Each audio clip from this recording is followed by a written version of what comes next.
Hello, मैं doctor अभिनव Yadav, orthopaedic surgeon. मैं आपसे एसीएल इंजरीज के बारे में थोड़ा बात करना चाहता हूँ। ACL injury, anterior cruciate ligament injuries जो होती हैं आजकल, वो बड़ा कॉमन एक तरह का इंजरी है जो खासकर स्पोर्ट्स पर्सन्स में ज़्यादा होता है। आप कॉन्टैक्ट स्पोर्ट्स जैसे फुटबॉल, रेसलिंग, बास्केटबॉल या इस तरह का कोई गेम खेलते हैं, या सडनली आप रनिंग करते हैं और उसमें एकदम से पैर मुड़ जाता है, आप कोई एक्सीडेंट होता है जिससे नी पे इम्पैक्ट आता है और इंजरी हो जाती है। तो इस तरह से एसीएल का इंजरी बड़ा कॉमन है। एसीएल एक लिगामेंट होता है जो हमारे नी के अंदर होता है, जिसका काम नी को स्टेबल रखना होता है ताकि जॉइंट बोन्स जो है वो अपनी जगह पे रहें, आसपास ज्यादा ना हिलें अपनी जगह से। तो एसीएल इंजरी में आपको कैसे बता सकते हैं कि जो इंजरी हुआ है वो एसीएल इंजरी है या नॉर्मल चोट लगा है। अगर आपको एसीएल इंजरी होगा तो मोस्ट कॉमनली आपको ऐसा होगा कि पॉपिंग साउंड आएगा इंजरी के टाइम में, कि जैसे something snapped inside the joint, कुछ ऐसी चीज थी जॉइंट के अंदर जो ब्रेक हो गई है, ऐसा साउंड आएगा आपको, ऐसा फील आएगा आपको। उसके तुरंत बाद आपको हो सकता है जॉइंट में स्वेलिंग आ जाए, आपको पेन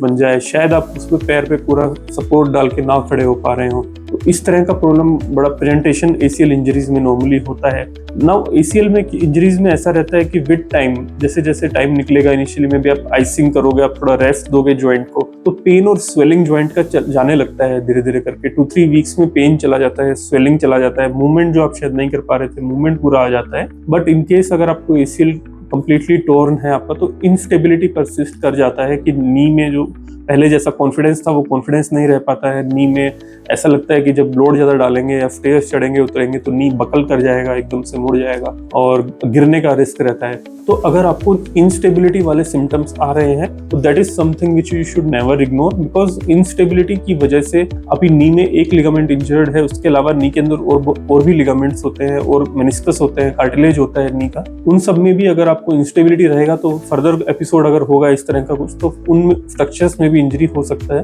तो जो सिंपल एसीएल इंजरी था वो शायद अब आपको एसीएल विद मेनिस्कस इंजरी हो जाएगा या एसीएल विद कार्टिलेज इंजरी उसमें आ जाएगा। तो इस तरह का प्रॉब्लम बन सकता है अगर आप एसीएल इंजरी को इग्नोर करेंगे। तो एसीएल इंजरी का ट्रीटमेंट आजकल बहुत सक्सेसफुल ट्रीटमेंट है, एसीएल रिकंस्ट्रक्शन। तो डेफिनेटली आपको उसको इस तरह की इंजरी को इग्नोर नहीं करना है, अपनी इंजरी डायग्नोज करानी है और अप्रोप्रिएटली उसको ट्रीट कराना है।